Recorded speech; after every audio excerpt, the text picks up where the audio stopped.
Assalamualaikum warahmatullahi wabarakatuh.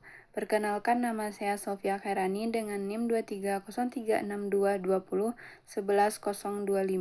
Saya dari program studi S1 Akuntansi Universitas Muhammad Natsir Bukit Tinggi. Baiklah, di sini saya akan menyelesaikan tugas English Accounting semester 5. Standar akuntansi itu sangat penting untuk memastikan informasi dan laporan keuangan perusahaan itu akurat dan dapat dibandingkan dengan data yang dilaporkan oleh organisasi lain atau perusahaan lain. Yang pertama itu GAAP adalah prinsip akuntansi berterima umum.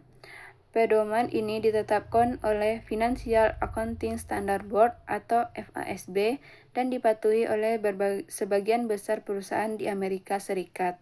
Dan yang kedua, IFRS adalah International Financial Reporting Standard atau standar pelaporan keuangan internasional.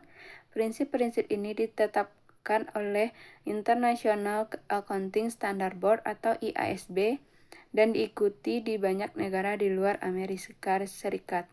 Perbedaan utama antara GAAP dan IFRS. Yang pertama, yaitu neraca. Di bawah GAAP, aset lancar didaftarkan pertama. Di bawah GAAP, akun diurutkan dalam urutan yang likuiditas menurun dari yang paling liquid dan yang tidak liquid, yaitu aset lancar, aset tidak lancar, dan liabilitas lancar, liabilitas tidak lancar, dan ekuitas pemilik. Sebaliknya, di bawah IFRS dimulai dengan aset yang tidak lancar.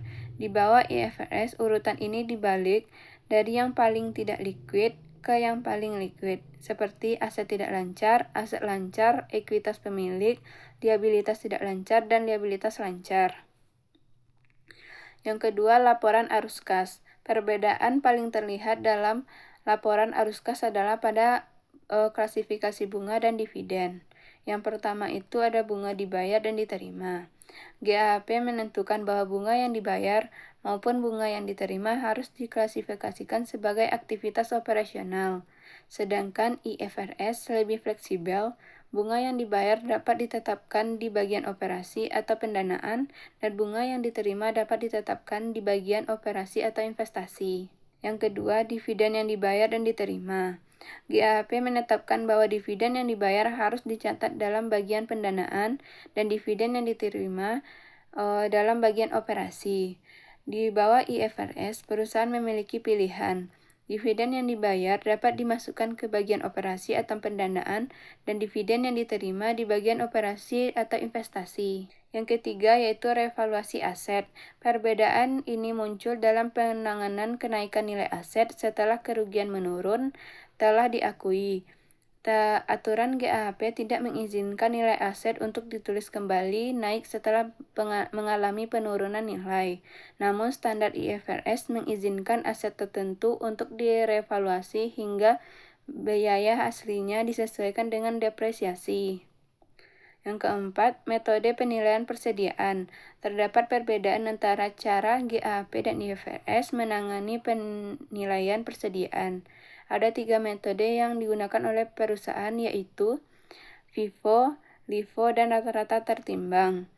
Di Amerika Serikat, di bawah GAAP, semua pendekatan penilaian persediaan ini atau LIFO, FIFO, dan rata-rata tertimbang diizinkan.